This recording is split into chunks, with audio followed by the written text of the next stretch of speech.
So in today's lesson, we're going to be learning about what quadratic functions with combined transformations look like and how to maneuver with them. So in the past week or so, we've been examining different types of transformations of our basic quadratic function.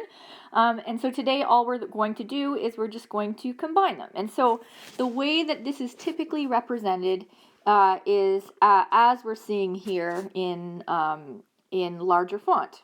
So what I want you to do is I want you to pause the video and I want you to think about what the function is or the effect is of each of these colored variables a, h, and k in transforming y equals x squared. And so now let's take a look at this and we'll see how you did. So when I look at this, I know that in our first activity, we looked at how changing the value of a in our quadratic function caused the graph to either stretch or compress, but it could also serve the purpose of reflecting it in the x-axis. So that was kind of cool. And then we looked at our second activity, where we examined translations, both our vertical translations by changing k and our horizontal translations by changing the value of h. So today what we're going to do is we're going to do an activity where we look at quadratic functions that combine these different possible transformations. Before we move on, I want to mention a really important concept that will come up, and you've probably put this together, but just in case you haven't, I want to make sure that we're all on the same page with this by asking you, well, if I see an equation for a quadratic function in this form, which by the way is referred to as vertex form, we can quickly identify the vertex of the parabola. And we do that by looking at, well, how much has it been translated right or left, and how much has it been translated up or down. And so we can get the vertex of the parabola by simply sourcing out from the equation what the value of h is and then what the value of k is. And so together they make up the coordinate of the vertex. So for example, when I look at this function down here, there are a number of things that I can see about it. First of all, I'm just going to quickly mirror this with our standard equation. A x minus h all squared plus k. So from this, I can tell a number of things about this quadratic. First of all, I can tell that the value of a is 2. And so that tells me that there's a vertical stretch by a factor of 2, right? I can also tell that it hasn't been reflected. So this is a parabola because the sign of a is positive. This is the parabola that's going to open upward. Now I can also tell that my h value is 8 and that my k value is 3. So this tells me that my vertex is at 8 and 3.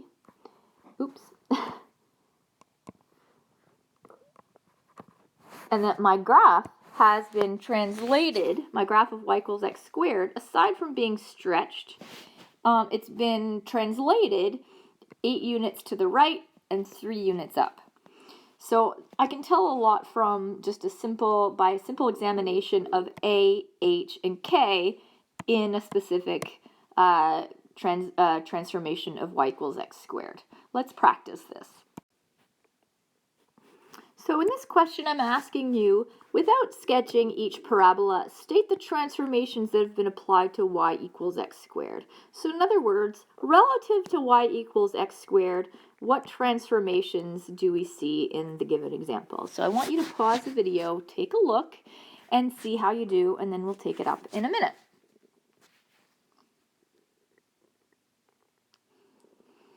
All right, so One strategy that may be useful to you right now when we're first starting this is to remember the standard form of a quadratic function that incorporates a, h, and k, all of the possible transformations.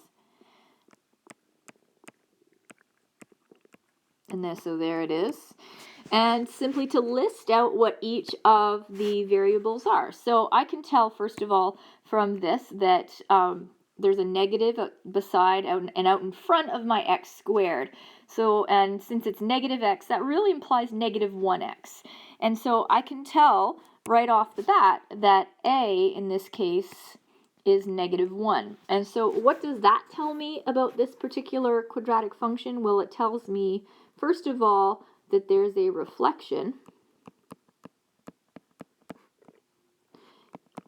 in the x-axis, right? That's what that tells me. It's been flipped upside down, so it's going to open downward. Another thing that I can tell is that there is no stretch. So I actually don't even really need to say this, but I thought it would be important to highlight because this is our first example. Since it's, the value of a is 1, even though it's negative, it's still 1.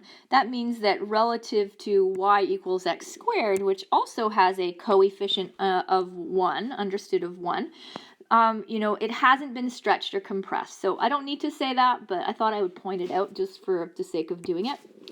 And so next I'm going to say, well, what else can I see here? Well, it looks like there's no value being added or subtracted from x squared inside any sort of brackets there. So it doesn't appear that this parabola has been moved left or right. It hasn't been horizontally translated. But it does have this plus 3 at the end, which is where, my plus k is positioned. So I can right off the bat say that the value of k is equal to 3, and it's positive 3, which means that this is a vertical translation. And I need to say 3 units up. And so there I have it. I don't see any other transformations for this, so I've listed all the possible transformations. Hopefully you did okay with this, and if you struggled with it, that's okay. We've got a couple more examples so that you can practice this skill. All right, so here's a second example that I'd like you to try, and we'll take it up in a minute.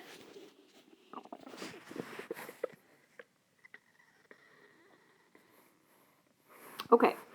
So again, just mirroring that standard quadratic equation, I can see that my value of a right here is 2. And so that tells me that there is a vertical stretch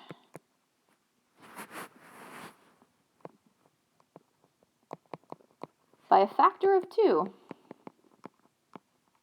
Which essentially means it's going to be, twice as tall, so skinnier. This is what it's going to look like. Then I can also see that inside the bracket here, I have that the value of h is 5. And so that tells me that this graph is not going to be at the origin at 0, 0. It tells me that there is a horizontal translation. And it's going to be 5 units. In which direction? Well, remember that it's x minus h, and so the value of h is actually positive, as we discussed in an earlier lesson. So I'm going to see this graph 5 units to the right. Now, if I were asked some other criteria, like for instance, what is the direction of opening? I can see that a is positive, so this is a parabola that would open upward. And I can also see that even though I wasn't asked really what is the value of k here? Well, I sort of could say, well, this is like plus 0. And so that would be like saying, well, k is equal to 0. So this graph has not been translated up or down. So my vertex, which is always at h and k, in this case I can say is at 5 and 0. Wasn't asked that, but there's some extra information that might help you put this together. So here's a third example with a little bit more going on.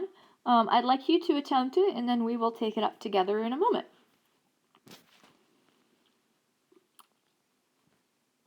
Okay, so I can see a few things going on here. I'm just going to highlight them separately. So here I have the coefficient of my x squared, which is what a is. And so a in this case is -1/2. And so there's a couple things that tells me. That tells me, first of all, that because it is a negative value, that this is going to be a parabola that opens downward. In other words, it's a reflection in my x-axis. It's going to be flipped upside down, so my x-axis is acting like a mirror. And also, I can tell that because the value of a is a fraction that is between 1 and -1, right, that is going to be a compression. So this just ends up being a vertical compression.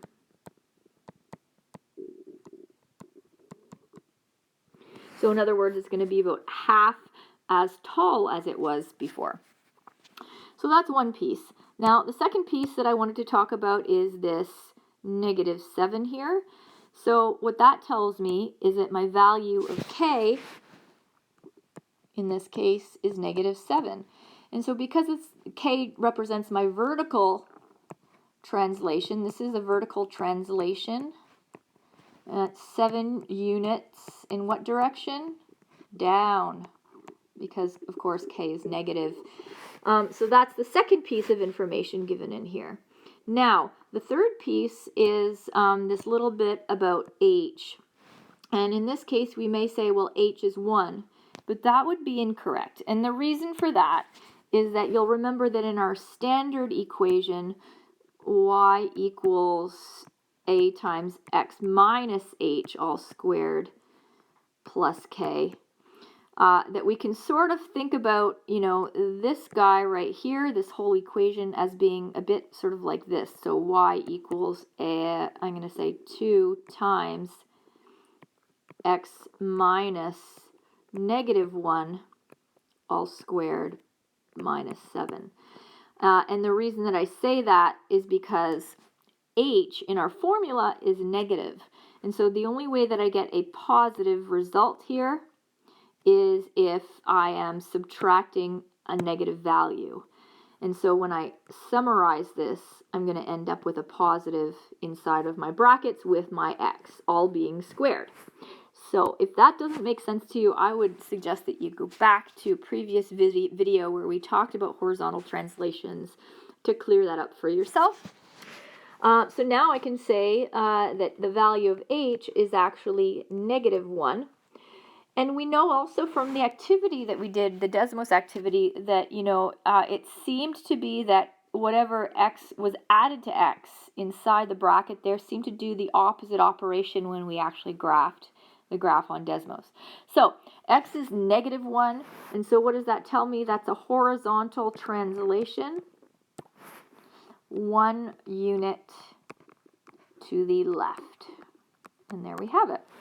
So if I'm guessing that you're probably good with the first section and the second section, and if you struggled anywhere, it was probably with this last little bit here, and so that might just take a little bit of extra focus and effort to think about, but keep at it. So in the next question, the next type of example you're likely to see is one that asks you to sketch. And we've seen these sketching activities before, but it's a little bit more complicated, obviously, when we have multiple transformations in a single question. So in this case, I'm asking you to graph the quadratic function using a minimum of 5 coordinates. And so I've utilized the same examples as we saw in example number 1 because they're sort of a little bit more familiar and we can sort of streamline the process of sketching. But just a quick reminder, we can see here that the value of a in this case is -1, so that means that our graph is going to be reflected in the x-axis. We also see that +3 here, and so that +3 is telling us that this graph should be, there's a vertical translation 3 units up. So what I've done is I've started my graph off with y equals x squared as a frame of reference, because I want to teach you two different strategies to go about graphing this so that you can use whichever strategy seems to work best for you. And keep in mind, these are only two strategies amongst many other possible strategies, but giving you a couple of options I think will be helpful. Okay. So first of all, I'm going to teach you about mapping. So we've mapped before, and so I want to kind of follow along with that and map again. So let's start off. We know that every coordinate in our original y equals x squared is going to have an xy coordinate that's going to have to be transformed into something. So let's map out what the coordinate's going to be transformed into. So I know in this case that my x value is not being changed. It's not being moved up or sideways at all. And all that's happening is that my graph is being reflected. So I'm not really touching x at all in this. The x value should remain the same, the x component of each coordinate. However, I am going to be, first of all, moving it 3 units, but I'm also going to be reflecting it. So every y value is going to be flipped upside down. So I'm going to put a negative there. Okay, but it's also going to be translated 3 units up. So I'm going to say plus 3. This looks like a G, so I'm just going to try to make it look like a Y. Good. Okay, so that means if I know my standard coordinates for y equals x squared, then all I need to do is just transform each of them, and you can do that sort of on the side if you prefer to be more organized in that way. So let's see what a couple of those coordinates would look like. Now remember, we can always use our axis of symmetry to mirror and get a number of other coordinates. So I'm going to just do 0 and 0, and I'm going to do 1 and 1, and I'm going to do 2 and 4, and map those out. So 0, 0 is going to become 0 and, because I'm not affecting my x, 0 and, well, since y is 0, I'm going to substitute 0 in for y. Negative 0 plus 3 is going to give me positive 3. So there, I'm going to go ahead and I'm going to graph that. So 0 and positive 3. Next, I'm going to do the same with my 1 and 1 coordinate. So 1 and then I'm going to go ahead and sub 1 into my formula for mapping. So negative 1 plus 3 is going to give me positive 2. Okay, so I'm going to go to my graph, and I'm going to plot that point. So 1 and 1, 2. And then let's look at our last coordinate. So I've got 2 and I'm going to plug in 4 for y. So negative 4 plus 3 is going to give me negative 1. So I'm going to go ahead and plot that. So 1, 2, and then negative 1. And so if I look at this, I know that I can mirror it on the other side. So that's exactly what I'm going to do. And that will give me the 5 coordinates that I'm seeking and will allow me to fill in my graph. So with the mapping, that's one way to quickly sketch if that works for you. Now you should always be thinking about whether the graph that results makes sense, right? So at the beginning, we quickly kind of thought about, well, what should this look like? Well, it should be flipped upside down, and it should be 3 units up.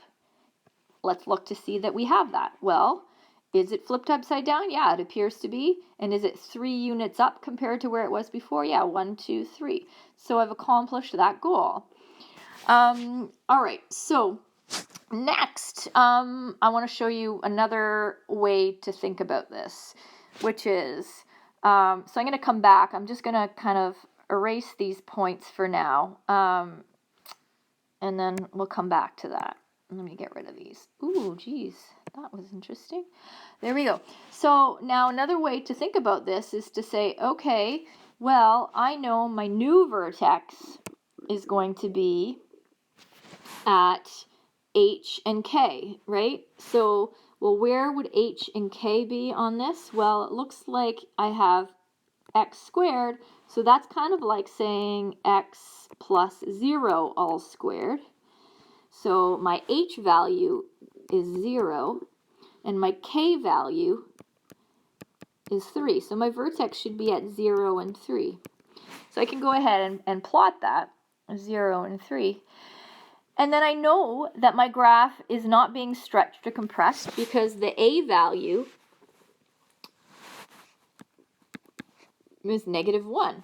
So it's only being flipped upside down, but it's not being stretched or compressed. So if you want to use the 1-3-5 method at this point to graph, you sure can, and that's another way to do this, except that you know that you're starting at 0 and 3, but you're going to go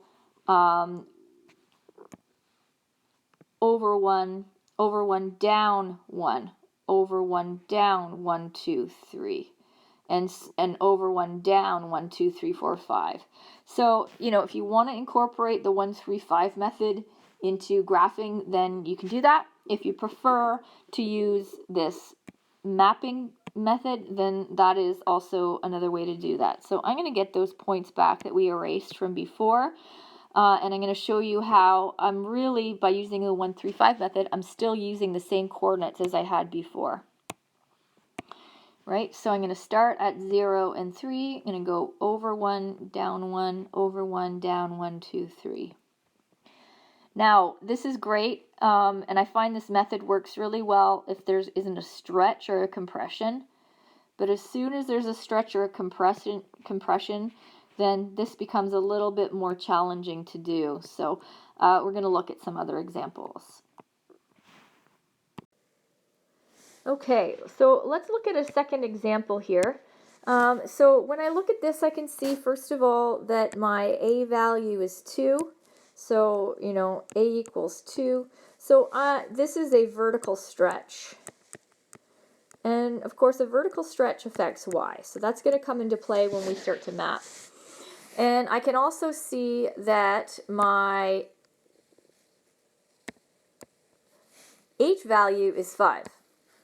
So my h is 5, and of course that represents a horizontal translation. So, my vertical stretch affects my y, my horizontal translation affects my x. So if you choose to incorporate the mapping process to get your coordinates, then that is how each of those transformations is affecting x and y respectively. So my x, y coordinate is going to change into something new. I'm going to transform it. So I know I'm going to start first with my x coordinate. And so since h is 5, well, what does that tell me? That tells me that every x coordinate is going to get moved 5 units to the right. And so how am I going to, what is that going to do to my mapping? Well, I should have x plus 5. Secondly, I look at this and I look at my a value of 2. Well, what is that going to do? That's going to take every y value and make it twice as high. And so in my mapping, I should have that every y value is going to be multiplied by 2. So if you choose to use mapping, that is what your coordinates are going to look like. So let's practice with a few key coordinates in our y equals x squared, and let's transform them. So 0, 0 is always a nice easy one to work with. 1, 1. And then 2, 4. And those will serve to act as basic coordinates, which I can then mirror using my axis of symmetry. So 0 and 0, well, since I'm going to substitute in 0 for x, 0 plus 5 is going to give me 5. Subbing in 0 for y now, 2 times 0 is going to give me 0. So I'm going to plot that right away, actually. So 5 and 0, so that coordinate is right here. And that shouldn't really be too surprising, because if we go ahead and we look at this, we would have expected this graph to be translated 5 units to the right. So that seems like a place to start the graph that makes sense. All right, so next, let me just finish with this. I want you to pause the video and fill in the rest of the coordinates, and then we'll check them together. Okay, so substituting in 1 for x, I get 1 plus 5, which gives me 6. Substituting in 1 for y, 2 times 1 will give me 2 for y. And then my next and final coordinate, I'm going to sub in 2 for x, so 2 plus 5 gives me 7. And then doing the same thing for my y, 4 times 2 will give me 8. So let's plot those out.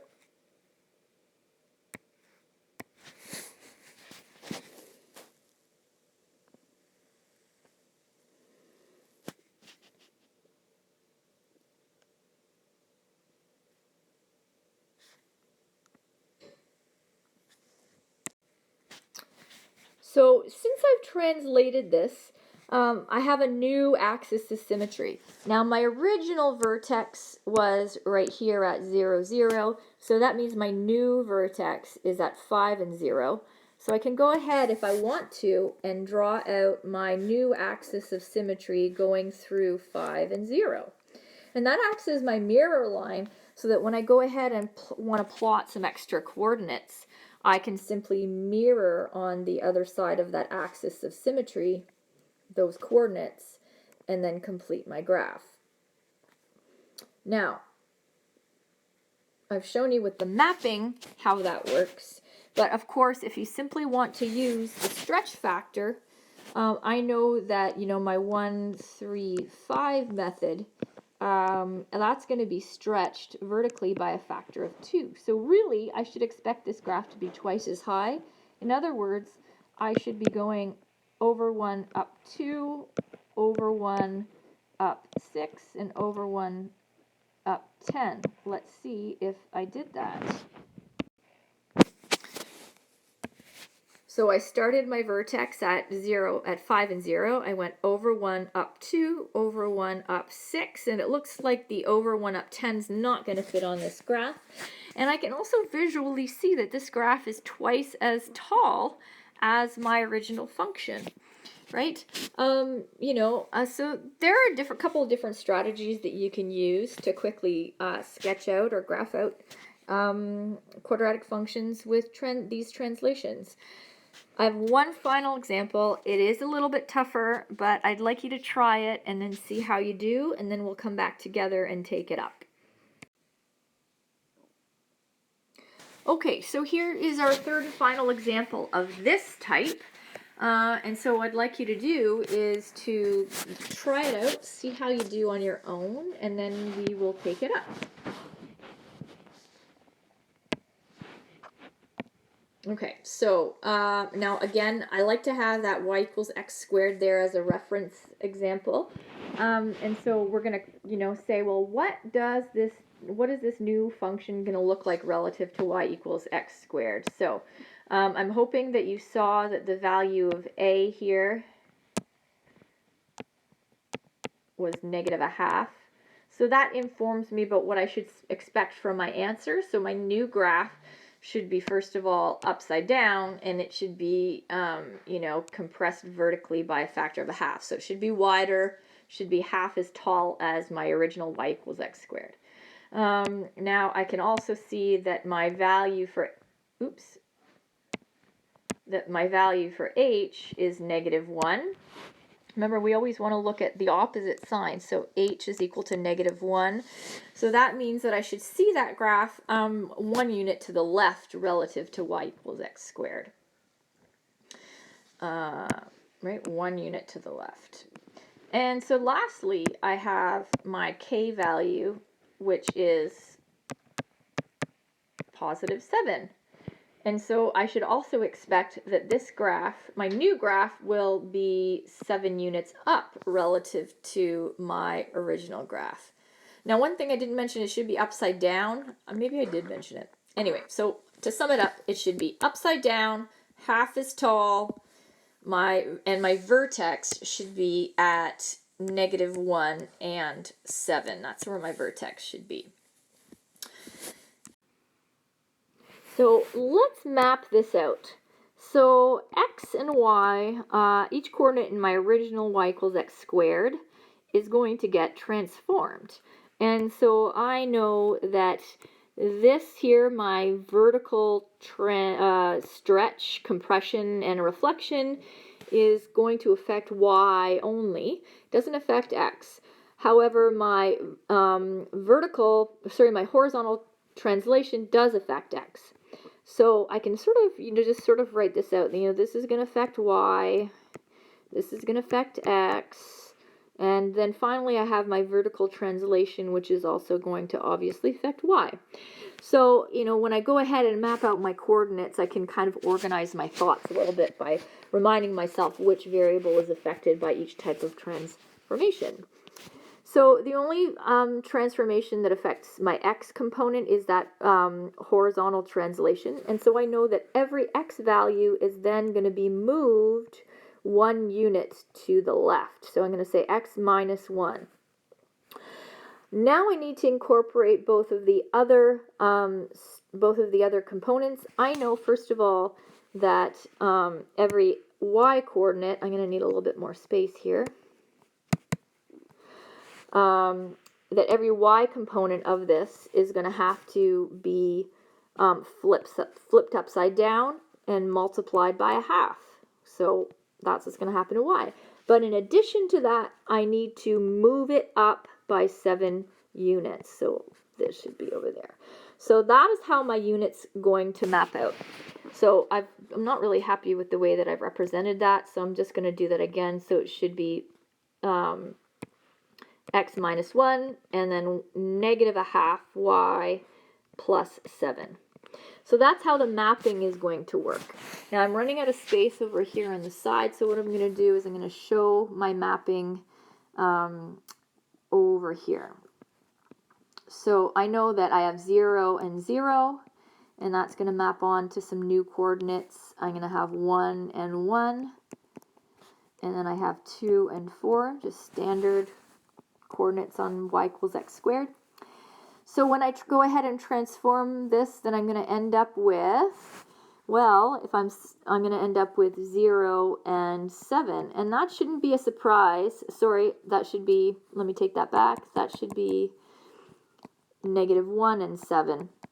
And that shouldn't be a surprise because we already talked about that right here. We identified h and k. So -1 and 7, I'm going to go ahead and plot that coordinate out. And that should be right there. Plotting out 1 and 1 and mapping it onto a new coordinate. So I would have 1 minus 1, which would give me 0.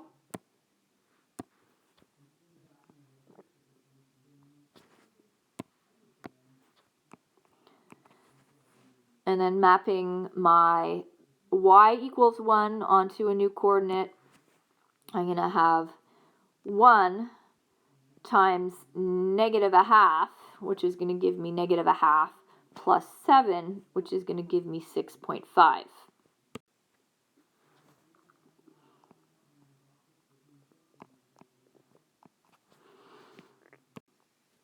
Now finally I've got my last coordinate, which is 2 and 4, and when I go ahead and I map that out, I'm going to say, well, 2 minus 1 is going to give me just simply 1. And then mapping out my next coordinate, which was 4, so 4 times 1/2 is 2, but it's -1/2, so -2 plus 7 more is going to give me +5. And so let's go ahead and graph those and see if they make sense. So I've already plotted my vertex. 0 and 6.5 is about here. and then 1 and 5, 1 and 5. So that is looking like it makes sense, because if I were to utilize my 1, 3, 5 method of my stretch, and I multiply that by half, I would expect to be going over a half, over 1, down a half, over 1, down 1.5 or 1.5, and so on and so forth. And it looks like that is exactly what this pattern is showing. So my new axis of symmetry is, of course, going to go right through that vertex right there. And so that's my mirror line, and it's going to allow me to plot another coordinate. So 2 away, so 2 away. And so now I have 5 coordinates. So now let me just redo that.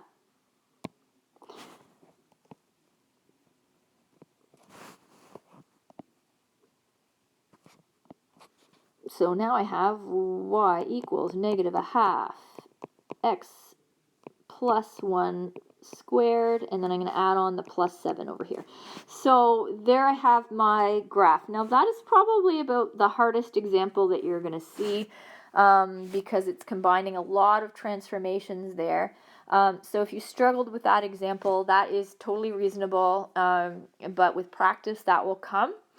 And if you struggled with it and you need some more support as we go through other examples or as you go through more practice that's like this, feel free to reach out and ask for some extra help. Now, what I like to always do at the end of this is to make sure that the graph looks like what I would have expected it to look like. So let's just revisit that. First of all, I would have expected it to be upside down. Is it upside down? Yes, it is. I would have expected it to be compressed for it to be squashed by about half. And it looks like it is, but it's much wider than it was before. I would expect that my vertex, that it would be moved over 1 and up 7. It looks like it's moved over 1 and up 7. So it's meeting all the criteria that I would have expected from the beginning, so I can be confident that I've done this properly. So this last type of example is my favorite, mostly because it doesn't involve any graphing, and it's strictly algebraic, but I do need to have a good understanding of transformations. So let's read through it. So it says, determine the equation of a parabola with a vertex at -3 and 5 that passes through the point 1 and 13. Okay. So how I would approach this question would be to just think about that standard form that we looked at the beginning of this lesson, which was y is equal to a times x minus h squared plus k. And then to sub in a few things as a starting point. So I know in this case that my vertex is given, and that vertex is always at h and k. And so in this case, they're giving me my vertex at -3 and 5. And so that allows me to quickly go ahead and to sub in my values that I have for h and for k as a starting point. So I'm going to go ahead and do that. So I have y equals a times x minus whatever h is, and in this case it's -3. And then I'm going to go ahead and sub in my value for k, which was +5. So now I'm going to just clean that up a bit. So I have y equals a times x plus 3 squared plus 5.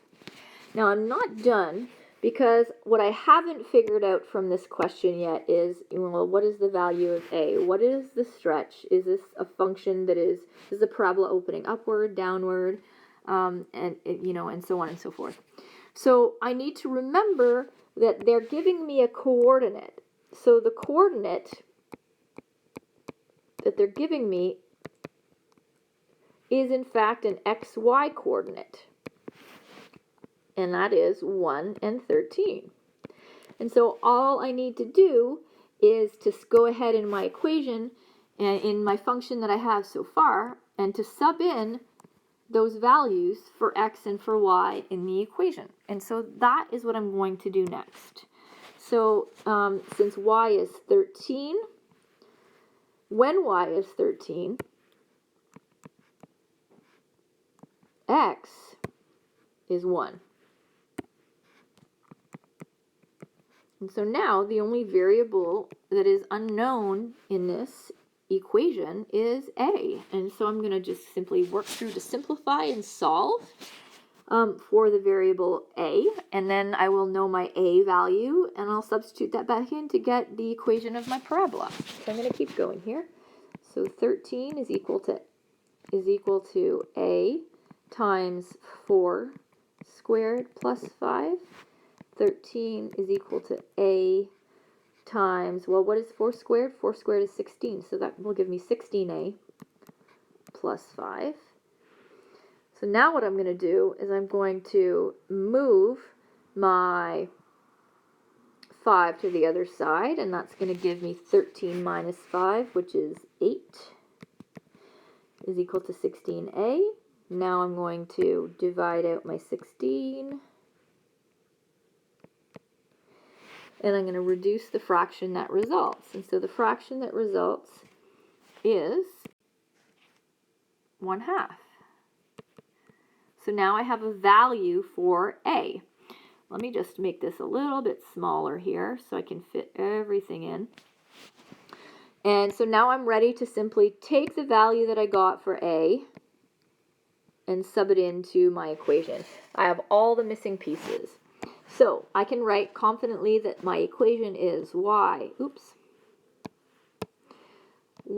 is equal to 1/2 times x plus 3 all squared plus 5. And I'm done. So this was a much longer lesson than we've had typically, but I felt it was important to show you more examples rather than fewer. So if you needed to skip through a few examples, that's fine. And so I'm going to be giving you some practice, but today's lesson will be good for today and tomorrow, so that you have adequate time to work through both the video and the practice questions. But as always, reach out for some extra help. I'm going to be posting a video with some word problems on them as well, and those are strictly optional for those of you that want to push yourselves with respect to this if you're already handling this content well. But there's no pressure where that's involved. Do as much or as little of the word problem component as you feel comfortable with or have time for. And so look for a post on Google Classroom with some practice problems.